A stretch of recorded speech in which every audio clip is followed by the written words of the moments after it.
আমার স্বামী 17 বছর ধরে সবার সামনে বলে এসেছে সে সুযোগ পেলেই আমাকে ছেড়ে আমার সবচেয়ে কাছের বান্ধবীকে বিয়ে করবে। যেদিন আমার মেয়ে আমাকে জিজ্ঞেস করলো আমি কি খারাপ মা, সেদিন আমি হাসা বন্ধ করে দিয়েছিলাম। রিয়াদ আবারও একই কথা বলল। হাতে একটা বিয়ারের গ্লাস, চারিপাশে তার আত্মীয় স্বজন, সবাই বসে আছে। নাজনীন যদি একবার সুযোগ দিত, আমি মুহূর্তেই আমার বউকে ছেড়ে দিতাম। চারপাশে একটা অস্বস্তিকর হাসি ছড়িয়ে পড়ল, যেটা আসলে হাসি না, লজ্জা ঢাকার একটা চেষ্টা। আমি দাঁড়িয়েছিলাম আমার জন্মদিনের কেকের পাশে। 28 লেখা মোমবাতিটা তখনও ধোঁয়া ছাড়ছে। আমি হাসলাম, কারণ আর কিছু যে করার ছিল না। নাজনীন, আমার শৈশবের বন্ধু, হঠাৎ গম্ভীর হয়ে গেল। এইসব বন্ধ করো রিয়াদ, এটা মোটেও মজার না। কিন্তু সে আরও জোরে হেসে উঠল।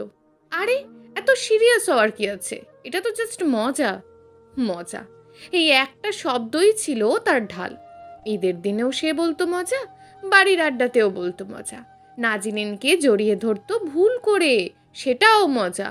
আমার মেয়ে আকিকার দিনও সে গ্লাস তুলে বলেছিল, দেখি পরের জীবনে নাজনিনকে পাই কিনা, কারণ এই জীবনে আমার বউটা একটু বেশিই সেন্সিটিভ। আমি ঠান্ডা খাবারের সাথে নিজের কান্না গিলে ফেলেছিলাম।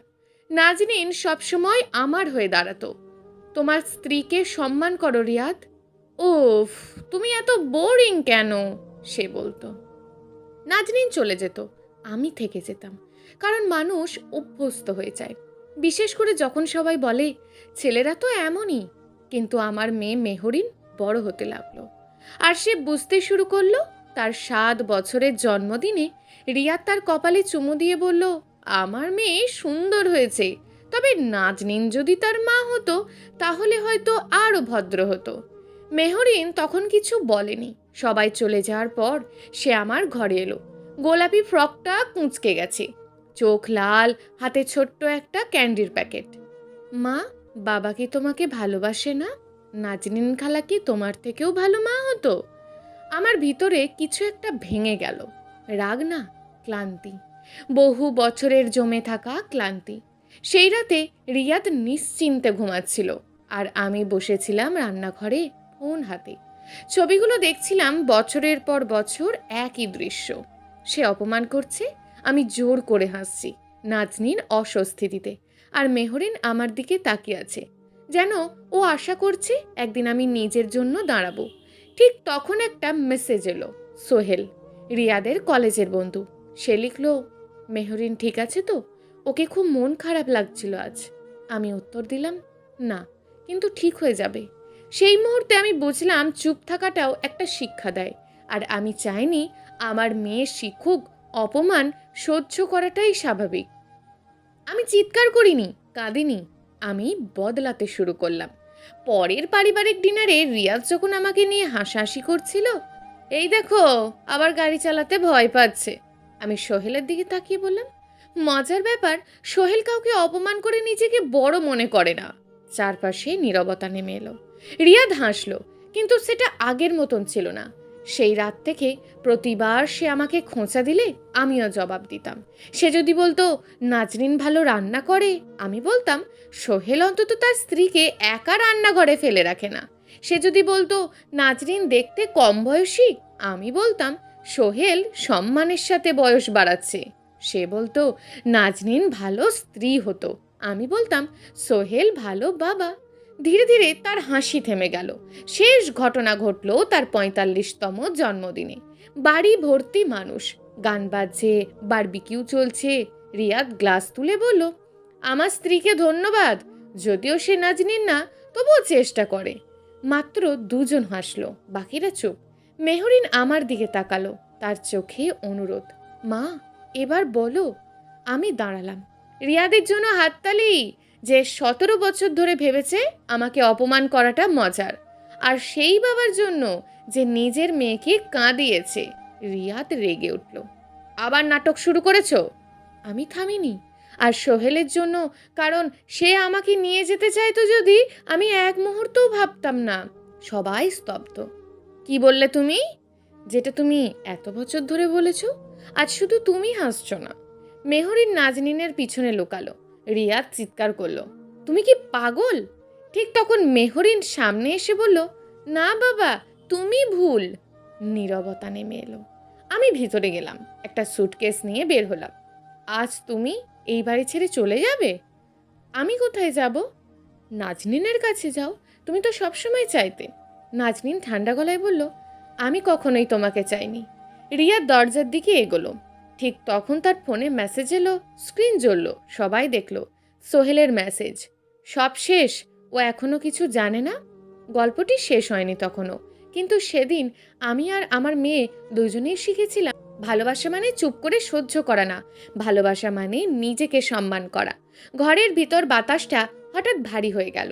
রিয়াদের হাতে ফোনটা কাঁপছে। তার চোখে প্রথমবারের মতন সেই আত্মবিশ্বাসটা নেই যেটা দিয়ে সে এত বছর আমাকে ছোট করেছে। এই মেসেজটা কি? আমি ধীরে জিজ্ঞেস করলাম। সে দ্রুত স্ক্রিন লক করতে গেল। আমি বললাম, লোকানোর দরকার নেই, আজ সবাই দেখুক। চারপাশে সবাই নিস্তব্ধ। সোহেল তখন দরজার পাশে দাঁড়িয়ে, তার মুখে অদ্ভুত একটা চাপাটান। আমি ফোনটা রিয়াদের হাত থেকে নিয়ে স্ক্রিন খুললাম। আরেকটা মেসেজ, আজকেই বলার কথা ছিল, কিন্তু তুমি আবার সব নষ্ট করে ফেললে। আমার বুক ধক করে উঠল। কি জানি না আমি। আমি এবার সরাসরি সোহেলের দিকে তাকালাম। কয়েক সেকেন্ড নীরবতা। তারপর সোহেল ধীরে এগিয়ে এলো। তোমার জানা উচিত ছিল অনেক আগেই। রিয়া চিৎকার করে উঠল, চুপ করো, একদম চুপ। সোহেল এবার থামেনি।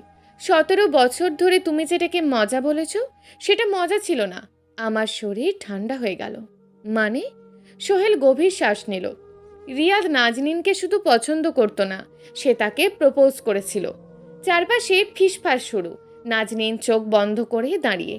বিয়ের আগেই? আমি জিজ্ঞেস করলাম। না। সোহেল বলল, বিয়ের পর। মাথার ভিতর যেন শব্দ থেমে গেল। আরও খারাপ কিছু আছে? সোহেল বলল। আমি তাকিয়ে আছি। ও শুধু প্রপোজ করেনি, ও চেষ্টা করেছিল তোমাকে ডিভোর্স দিয়ে নাজনীনকে বিয়ে করতে। নাজনীন এবার কথা বলল। আমি না করে দিই বারবার। তার গলা কাঁপছে। তাই ও এই মজা করাটা শুরু করে, যেন সবাই ভাবে এটা হালকা কিছু, কিন্তু আসলে এটা ছিল অপমান আর চাপ। আমার চোখে পানি আসেনি।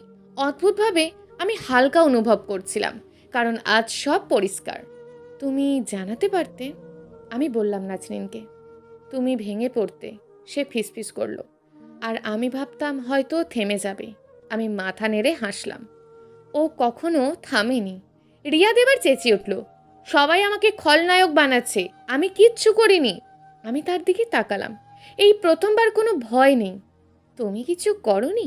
17 বছর ধরে একটা মেয়েকে ভেঙে দিয়েছো, নিজের মেয়েকে শিখিয়েছো তার মাকে ছোট করাটা স্বাভাবিক, এটা কিছুই না। সে চুপ। প্রথমবার মেহরিন ধীরে আমার পাশে এসে দাঁড়ালো।